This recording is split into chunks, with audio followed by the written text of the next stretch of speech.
This is the exact system that got me from a skinny fat teenager to a shredded physique. It's a 3-step system. Step 1, which is by far the most important step, is that you need to start lifting weights. The reason why you are skinny fat is because you have low levels of muscle mass. So I'll bring up 2 photos here that you can compare. One is a skinny fat physique and the other is Jason Momoa. The difference between these 2 physiques isn't that Jason Momoa is holding less fat, but it's rather that he's just holding more muscle. And despite Jason Momoa holding a level of fat in his physique in this photo, his physique doesn't have that flabby, unattractive, unaesthetic look to it because he's just got that underlying muscle underneath the fat. So when you have more muscle mass on your frame, you naturally have a lower body fat percentage, which gives you a leaner appearance. So I'll give you an example. Let's take an 80 kilogram male. And for this example, let's just forget that organs and bones have weight.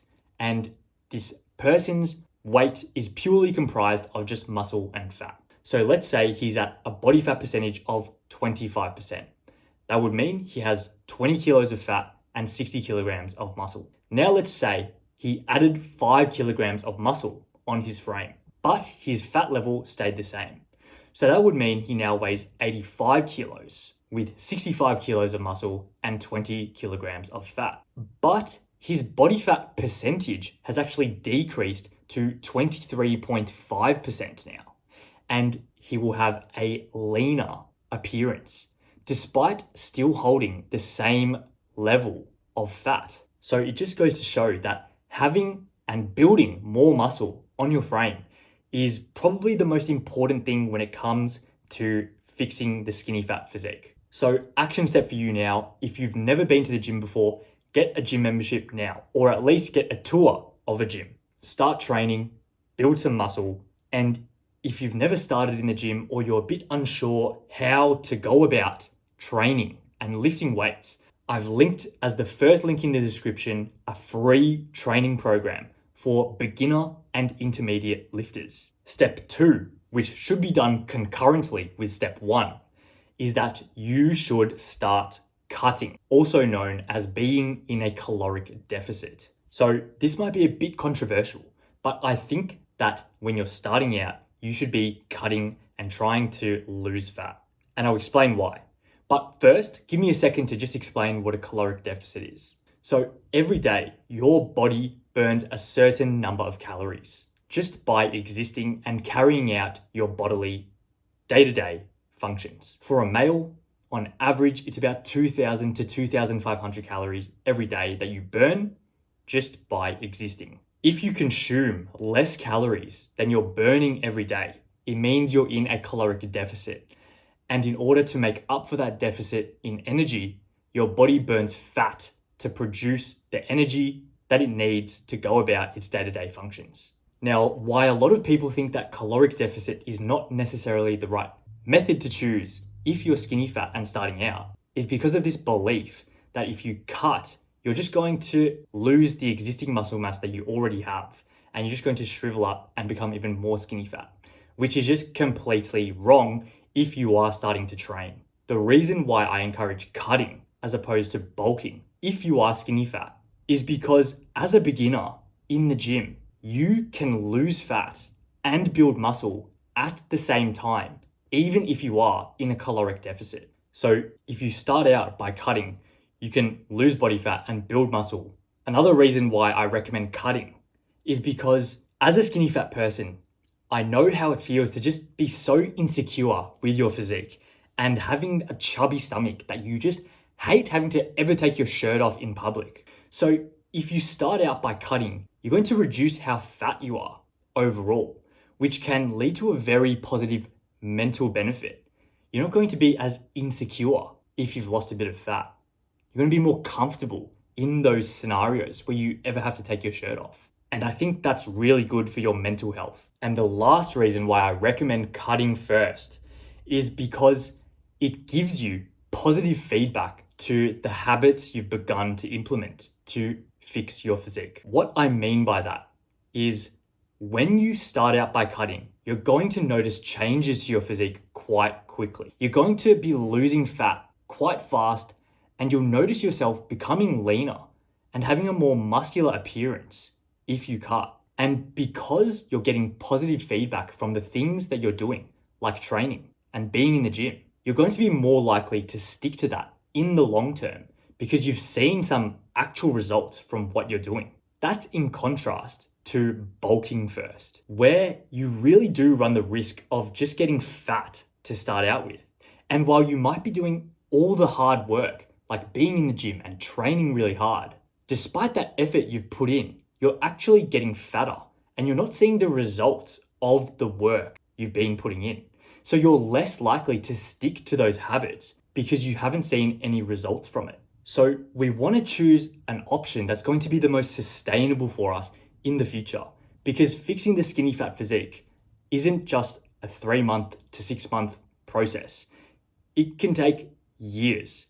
You can certainly notice changes and results within a 3 to 6 month period, but to really get to the point where you're shredded and have a top 1% physique, it takes a much longer amount of time. And so we want to create a sustainable approach, an approach we're going to stick to. And that approach is going to be cutting first, because we're going to be more likely to stick to the actions that are going to progress us to our goal. So after you've gone through this cutting period, you might actually get quite lean. And because you've got that positive feedback, you might be receiving compliments from people about how good you're looking. And you might feel a lot better about yourself because of all the weight you've lost. And you become addicted to losing weight. It's what happened to me. I got down really light.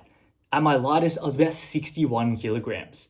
And because I just felt so much better after all the weight that I'd lost, I tried to continue losing weight. But in reality, I had nowhere to go.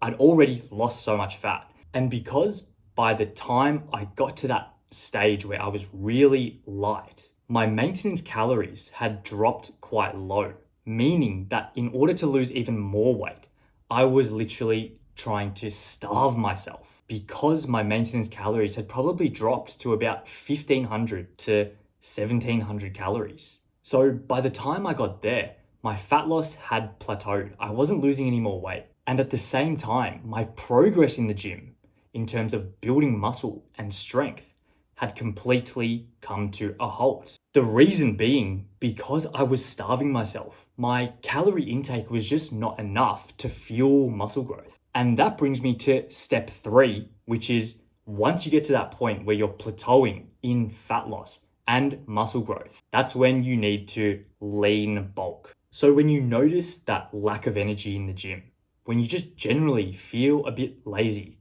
tired, and unable to build strength, either through adding weight or adding reps in the exercises you're doing at the gym, that's when you should realize that you might not be eating enough calories to fuel muscle growth. So that's when you have to start to lean bulk, which means you should be eating only about 200 calories above your maintenance calories.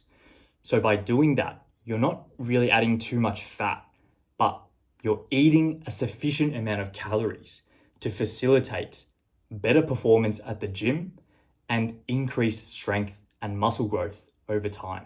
Now, you don't want to increase your calories way too quickly, because if you get to the point in a dieting phase where your maintenance calories is very low, if you suddenly start eating like you used to when you were skinny fat, you're going to rebound and just put on all the fat you've lost back on. And that's why you need to increase your calories slowly, which allows your maintenance calories to slowly adjust and come up as well, which will help avoid that rebound fat gain. Now, after increasing your calories, if you're noticing that your performance in the gym is a lot better, you're able to add weight or add reps to your workouts, and you just feel like you have more energy, you feel better, that's a very good sign that you've increased calories enough and you can just eat that way. As long as your progress in the gym is continuing and you're building muscle, that's fine. And honestly, you should continue this way for the rest of your life. But you may get to the point where you notice you're holding a bit more fat than you otherwise would like to in your stomach area, for example. And so you can go through phases of cutting as well, either through lowering how many calories you're eating or increasing your calorie expenditure by doing more cardio. Then if you ever notice yourself starting to plateau again in terms of building strength, then that's when you should again bump up your calories. And after going through a lot of these cycles where you're lean bulking for extended periods of time, and then you might cut for a bit, and then lean bulk again, and then cut for a bit, your physique will over time get more and more shredded and look even better and better as you're holding more muscle and able to be at lower body fat percentages. And that is how you become shredded after being skinny fat. So hopefully that assisted in you going from skinny fat to shredded.